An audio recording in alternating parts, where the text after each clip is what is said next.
Welcome to economics class. आज हम आपको law of diminishing marginal utility बताएंगे। ये कंज्यूमर इक्विलिब्रियम चैप्टर से तो शुरू करते हैं।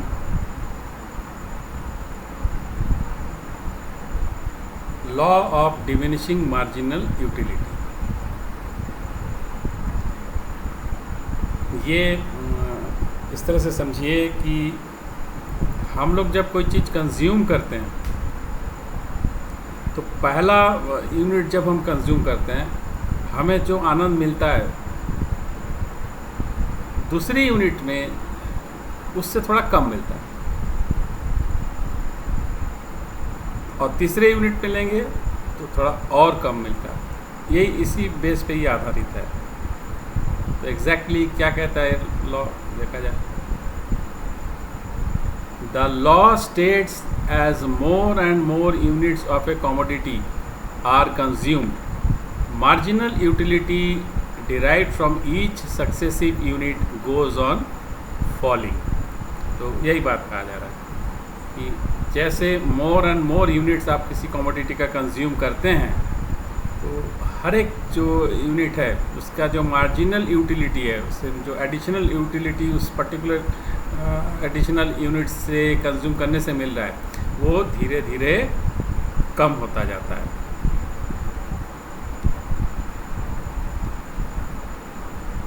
इसके लिए कुछ एजम्पशंस किया गया है जहाँ पे ये लागू हो तभी होगा जब ये चीज़ें सेटिस्फाइड रहेगी। जैसे एक तो कंज्यूमर इज़ रैशनल, मतलब एक नॉर्मल इंसान के ऊपर ये लागू करेंगे हम लोग। ये माना जाएगा कि कुछ किसी तरह का एबनॉर्मलिटी नहीं है, ना ही वो पागल है ना संत है, जो भी एक नॉर्मल आदमी है, तो ये मान के चलेंगे। दूसरा, cardinal measurement of utility is possible, मतलब कार्डिनल मेजरमेंट ऑफ यूटिलिटी का मतलब होता है हम लोग उसको नंबर से काउंट कर सकते हैं, 1 2 3 4 5 इस तरह से हम लोग इसको मेज़र कर सकते हैं। ऐसे अर्थ में कहा जाता है कि ये कार्डिनल नंबर है, इसको हम लोग गिनती से गिन सकते हैं। फिर है the commodities consumed are homogeneous, मतलब जो कमोडिटीज़ आप कंज्यूम कर रहे हैं वो एक जैसा होना चाहिए। अब एग्जाम्पल के तौर से हम बताएं, मान लीजिए आप रोटी खा रहे हैं, भूखा है, भूख लगा है, तो पहले रोटी में आपको बहुत आनंद आएगा, खाली पेट है, भूख लगा हुआ है, रोटी मिला। फिर थोड़ा सा भूख शांत होगा तो अगला जो रोटी होगा वो आनंद देगा, लेकिन थोड़ा पहले वाले का जो आनंद था वो उतना नहीं हो रहेगा, क्योंकि पेट में थोड़ा सा तो भोजन गया है। फिर आप तीसरा लेंगे तो थोड़ा सा और कम हो जाएगा। इस तरह से कहा जाता है कि जैसे जैसे आप लेते चलेंगे ये कम होगा।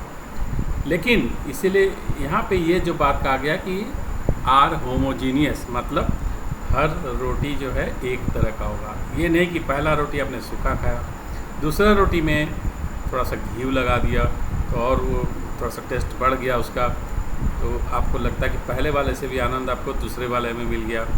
ऐसा नहीं होना चाहिए, एक जैसा होना चाहिए। पहले वाला अगर घी वाला रोटी खाया है तो दूसरे भी उसी तरह का क्वालिटी का है, तो ये बदलना नहीं चाहिए। फिर क्या है, the time gap between the commodities consume are very short, मतलब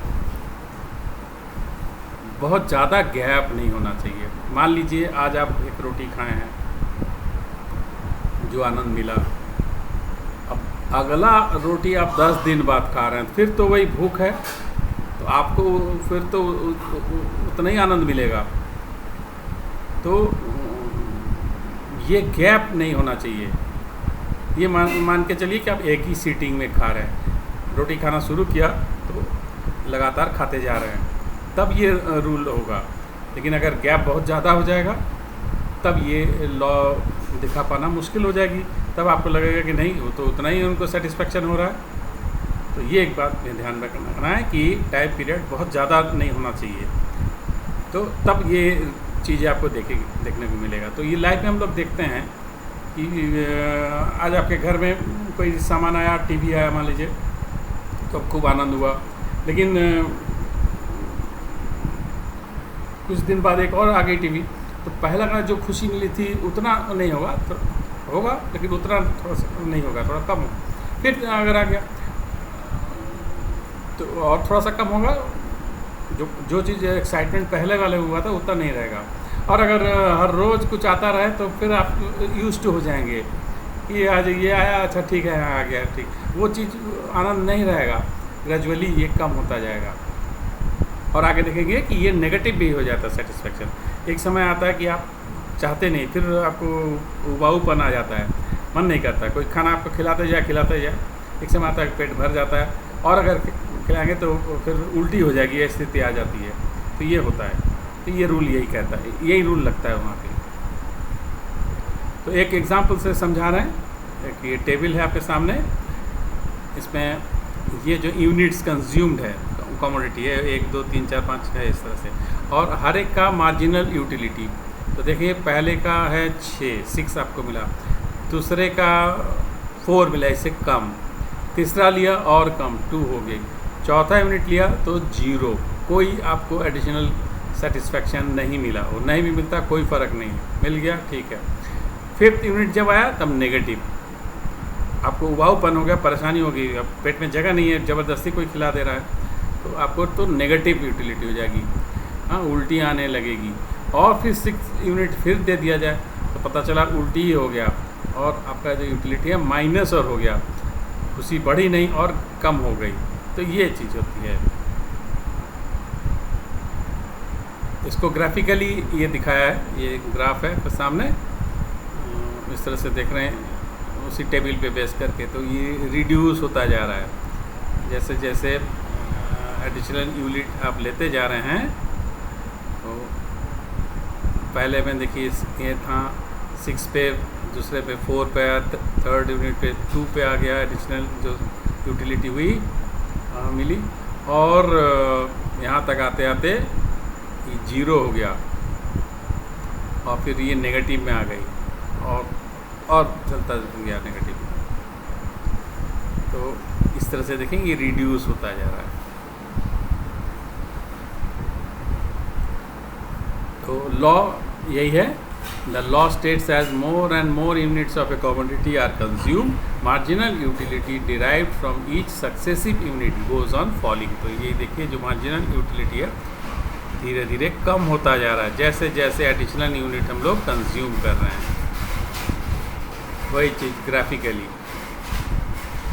the law states as more and more units of a commodity are consumed, marginal utility derived from each successive unit goes on falling। तो ये देखिए जैसे जैसे consume हो रहा है fall होता जा रहा है। तो यही ये नियम है, तो उसको देख सकते हैं, ये टेबल और ये ग्राफ, इससे ये बना के इसी तरह से बनाइएगा। फिगर्स भी ऐसी तरह से लेंगे कि धीरे धीरे रिड्यूस होता चलेगा, इस तरह का ही आपको लेना है, और डायग्राम भी इस तरह से बनेगा, ये दिखाने के लिए कि जैसे जैसे आप एडिशनल यूनिट लेंगे आपका मार्जिनल यूटिलिटी रिड्यूस होता चलेगा। तो ये जो लॉ है इस तरह से आपको दिखाना है। तो इतना ही है इस क्लास में, ऐसा समझ में आ गया है। Thank you.